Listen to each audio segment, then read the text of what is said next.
Hello everyone, George DeSantis here with a look at the market for the week ending April 20th, 2018. As we usually do, let me put up the disclaimer.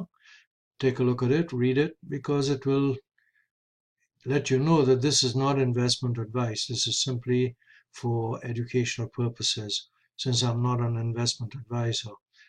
We'll begin by looking at some charts of the S&P, as usual. Well, let's start, as we usually do, with the weekly chart of the S&P 500. As we look at this chart, we can see we still have this ABCD triangle being played out. It's working its way to the apex. Sooner or later, it's going to break above this upper line here or the lower line. My bet is it's going to break above the upper line and become what is known as a continuation pattern, a continuation of this uptrend that we've had up until February. And that's what I'm expecting anyway. So as we look at the moving averages, we can see the 4 EMA below the 9, and the 9 is below the 30. So we're still in this congestion area here, and we need to see some sort of breakout one way or the other. The parabolic is still above the most recent bar, so that is not really very favorable for a bullish scenario. It says we are still in a downtrend on the weekly chart.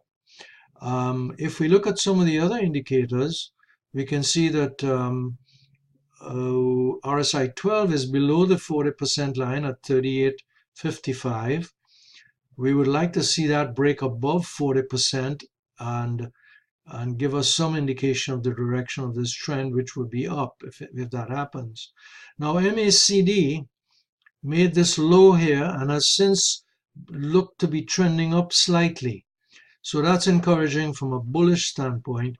Williams percentile with a 30 period on this weekly chart is slightly below the 50% line at minus 52.68. It's a minus quantity. And at the bottom of the chart, we have the sum of the rate of change indicator, and that is still below 4%. Again, we want to see that above 4. So the weekly chart is still in this state of flux. Indecision last week, it's a good indication that traders and investors really don't know which way to move this market yet. So let's take a look at the daily chart. On the daily chart, we have the 4 above the 9 EMA and that above the 30 weighted moving average. Right now, as of Friday, the market pulled back after going up for the first 3 days of the week. It pulled back on Thursday and Friday, closed between the 9 and the 30, which is oftentimes a buy signal, a close when you have the 9 cross above the 30. The first time it closes between the 9 and the 30 is oftentimes a very good buy signal. If you want to know more about that, go take a look at Rick Monteith's discussion of the 930 system at efuturevision.com. So that's insofar as the moving averages are concerned. The parabolic is still below the most recent bar. So for the last 6 trading days, that's been the case. So on the daily chart, according to some of these indicators, we have an uptrend. And on the weekly chart, we saw the reverse. So we have this state of flux. RSI 12 is just below the 60% line at 54.82, and MACD histogram is trending down a little, but there is no divergence here to be concerned about. So MACD is still in bullish territory. Now, Williams percentile, the 30 period, just crossed again below the 50% line. So that's sort of reflecting the indecision in the market right here. And of course, we want to see this sum of the rate of change cross above 4%. It did that very temporarily here, and then it moved down below it again. So we're in a state of flux is what I'm saying. And so we have to be cautious. Can't go buying if you want to own, if you want to be fully invested don't want to do it all at once right here. I've been nibbling, buying some shares of stocks that I think look pretty good to me. And we'll talk about those in a minute. And before we go to individual stocks, here is best choice chart on S&P. On the S&P, we saw we became very overbought here, pulled back to the oversold region, and traded between the 50 and the 90 extreme lines, dropped again to the 10% line, and is seemingly trying to work its way up here. But we are still in very oversold territory right here. The extreme reading is now 18%. So that's what I wanted to show you on the S&P before we go to the individual stocks. I also want to take a look at the S&P on the impulse bars. So we can see that for the last 2 weeks, this is a weekly chart, the S&P bars were painted blue, which means we could go either long or short. And in a sense, that sort of reflects, to me anyway, this aspect of the market, which is very indecisive. But if we look here, we find that we seem to have found support at the 50-day moving average, this blue line here.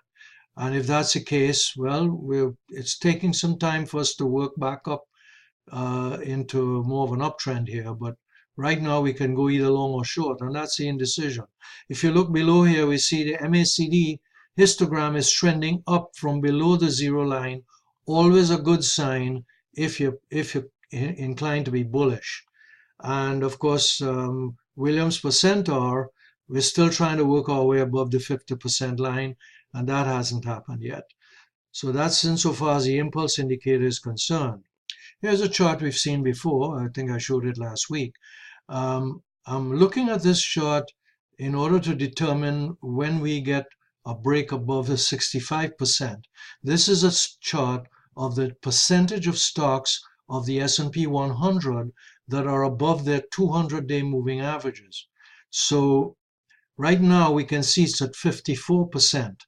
What we typically want to see in order to get fully invested is the market, that this percentage is above 65, this line here, above 65. Right now, we're at 54. And the research shows that when we're between 50 and 65, we can trade it. We can trade the market. But we shouldn't get too bullish before we get above the 65 level, 65%. I want to show you that one. Here's another interesting chart. It's a chart of the number of advancing issues minus the declining issues of the NYSE, the New York Stock Exchange.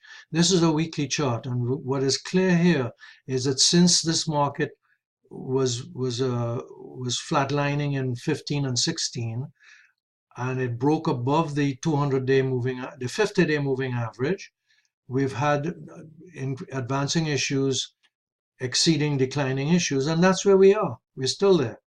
So that's a bullish sign, you know, for the long term anyway. So let's take a look at a few individual stocks, starting with Apple. This is a weekly chart of Apple, and it's clear that Apple has been trading within this range here for a long time, for quite a while. It hasn't really moved that much. It's been trading within this range. And of course, last week, as we all know, it went down quite a bit. And this is a bearish engulfing candle. So it doesn't speak well for the future movement of the price of Apple at all. So we'll see what happens here. But here's the 50-day moving average. 50 period, it would be a 50 week in this case. And perhaps it'll find support as it did here. But we'll have to wait and see. I don't own Apple right now. So the other indicators below here not looking so good. I mean, MACD's looking to trend down here again, and we're sitting right at the 50% line, or just below it really. And we broke below the 4% line here. So I don't know what to do with Apple at this point. I don't own it. Here's a weekly chart of Align Technologies, ALGN. I think I told you in an email that I bought it and sold it, took a 6% loss. I have a rule of selling if it drops more than 6% from my buy price. So that's one of my sell rules. But in looking at this chart right now, we have a cluster of these moving averages right here. The 9, the 5, the 4, and the 30 are all just right on top of each other. This is a bearish engulfing candlestick here. And then on the other side of the coin, we have parabolic now in bullish territory, telling us that this is a reversal of this downtrend. So, perhaps a line will just make a big comeback in the next week or so, but I'm out of it right now. One possibility here for this pullback is that it got so high, it got to the upper Bollinger Band, 2 standard deviations. So that's a possibility. That's one of the reasons why it pulled back, perhaps. But I can't worry about the reasons. I have to go by my rules, and one of the rules is 6%. I'm out. MACD histogram is still in bearish territory here, and on the other hand, Williams is above 50%, and the sum of the rate of change indicator crossed below 4. So there's some mixed signals here. And here's MasterCard, a weekly chart, and you can see that this has a beautiful uptrend, but it came back with most of the market here, and now it seems to be moving again, and it's pretty close to hitting that parabolic. So we might see some more upside on MasterCard. You can see that these indicators are in really good shape, above their critical levels here. I'm going to move on to another one. Here's another stock I put on a list to watch, and you can see IDXX. You can see that it has had a nice uptrend with more volatility than we would like, perhaps. But right now, on the right side of the screen, you can see the trend is up, 4 above 9, 9 above 30, etc. And these indicators are in good position. So I think this one looks like a possibility. I don't own it right now, but I'm slowly accumulating stocks. I don't want to be fully invested until we see that indicator move above 65%, the one we looked at earlier. Here's another one from the payment system group, Visa, which I like very much. You could see the trends is just like MasterCard. These are very, very tight ranges, so they don't have much volatility. And you can see what happened last week. It was up nicely, and it broke out of this triangle, and the target from this triangle is 129, or call it 130. So we seem to have a little ways to go parabolic below the most recent bar, and these indicators are looking pretty good here. Here's a stock I own. I mentioned it when it was making this triangle here. I found this discussed in MIT Technology Magazine some time ago.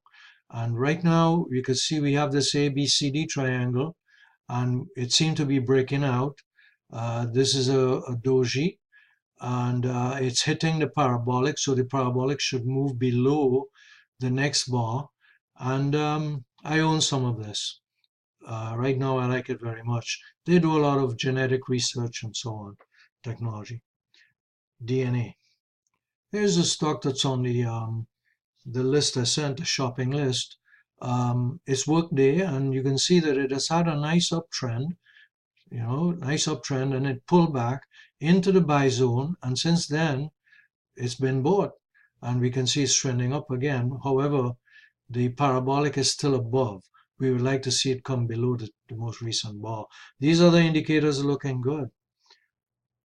There's a chart of Adobe, one that I currently own, and you can see that it had a very nice uptrend like this, right? And then it hit the upper Bollinger Band, and now it's pulled back, and now it seems to be trending up again. So I'm holding this one. The other indicators below here look good. They're above those critical levels I like to see.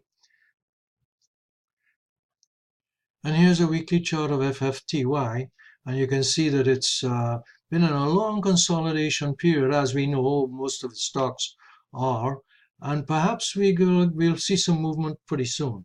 But this is all the time we have right now for this week, so I hope you have a good weekend, and we'll try and do this sort of thing again next week.